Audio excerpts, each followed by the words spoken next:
Tabiat terbentuk dalam 40 hari. A new habit is formed in 40 days.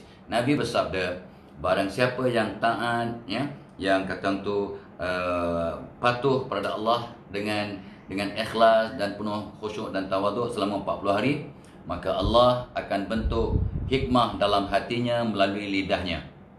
Ini hadis. Maksudnya antara lain kalau hati kita bersih, maka lidah kita pun bagus, otak kita pun positif, tindak tanduk kita pun sewajarnya jadi positif. Sebab qalbu, hati, mengawal fikiran, fikiran mengawal kata-kata dan tindakan mengawal hasil. Jadi kalau qalbu kita bersih, fikiran kita positif, husnuzon, bersangka baik, maka tindak tanduk dan kata-kata kita positif, maka mudah-mudahan amalan yang positif akan membawa natijah yang positif, insya-Allah. Gitu rentetannya. So all begins from your heart. Seketul lagi kalau bersih, satu badan sehat. Justru amalkanlah. Yang belum buat, jom kita start. Yang sudah buat, terus buat. Jangan rasa sombong, jangan rasa riak. Padahal saya baru cakap aku dah lama buat. Jangan rasa riak. Ya, kita terus buat dengan lebih tawaduk. Sebab orang yang hebat kena tawaduk, merendah diri. Mula malam ni solat taubat 2 rakaat, istighfar 100 kali, maafkan semua orang, azam untuk baca Quran tiap-tiap hari, azam untuk baca Quran tiap-tiap hari, katalah paling kurang 1 muka surat, ataupun setakat yang mampu, tapi kita fokus azam untuk faiza azamta wa tawakkaltu Allah, kita kena azam dulu lepas kita berserah pada Allah. Azam, usaha, barulah kita bertawakal, berserah pada Allah. Okey. InsyaAllah, mudah-mudahan. Kata para ulama, barang siapa yang sayang harta, berinfaklah, sedekahlah, berdermalah, berwakaflah. Barang siapa yang sayang hartanya, gunakan harta itu untuk berwakaf, untuk berinfak, untuk sedekah, untuk menderma, untuk bantu orang lain. Wang kita yang berapa banyak pun di bank ataupun dalam simpanan, bukan hak kita. Hak kita lah wang yang kita telah gunakan, yang kita sedekahkan, yang kita dermakan, yang kita infakkan, yang kita wakafkan, yang kita gunakan dengan cara yang Allah redha, itulah dia harta kita, itulah wang kita, itulah hak kita. Yang lain mungkin hak orang lain. Sebab bila kita sudah meninggal dunia, semua harta kita akan difaraidkan ataupun dihibahkan. Sebelum kita meninggal dunia sudah dihibahkan ataupun diwasiatkan.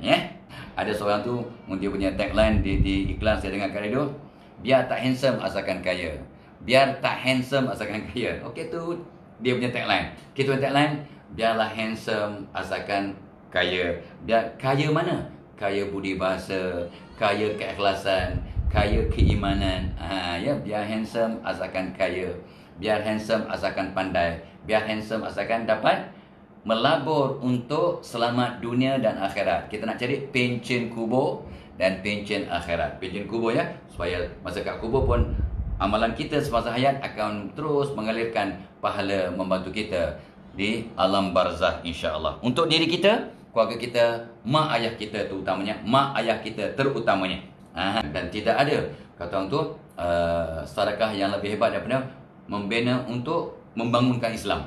Baik sekolah Islamnya, tahfiznya, ma'hadnya, masjidnya, suraunya, pusat pengajiannya, sebarang yang membantu membangunkan agama, masya-Allah. That is the best investment, insya-Allah. Yang penting ikhlas, dan inilah dia. Kalau sayang harta kita, infakkan ke jalan yang Allah redha. Kalau sayang harta, kita gunakan, ya Allah, sekali makan dengan keluarga, kalau makan yang kat restoran lain macam dia, 300-400 lamba je. Keluarga dalam 10 orang, 300-400 lamba je. Alhamdulillah, bagus.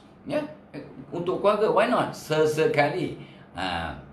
Tetapi kalau yang 300 itu kita infakkan, dia punya infaknya, kesannya, pahalanya mengalir sampai ke kubur, mudah-mudahan sampai ke akhirat. Kita tak tahu amalan yang mana satu akan menolak kita masuk syurga. Kita semua berharapkan kita semua masuk syurga, tetapi kita tak tahu amalan yang mana satu. So tidak ada amalan yang kecil. Semua amalan adalah penting. Dari kacamata Allah, Allah tak pandang pun siapa kita, wajah kita, keturunan kita, ilmu kita, jawatan kita. Allah tak pandang langsung. Allah pandang apa? Qalbu, hati. Allah pandang hati kita, amalan kita. Hati kita bersih, ikhlas, amalannya pula dengan menginfak. Ya, sedekah ini amalan yang terbaik. Ya, yang masya-Allah tidak ada dakwa-dakwi lah. Ya, sebab kita dah selalu dengar kan, barang siapa yang kalau ditakdirkan meninggal dunia dan ditakdirkan hidup balik, maka amalan yang dia akan lakukan ialah sedekah. Baik. Mudah-mudahan kita jumpa lagi kalau panjang umur. Wabillahi taufiq wal hidayah. Wassalamualaikum warahmatullahi wabarakatuh.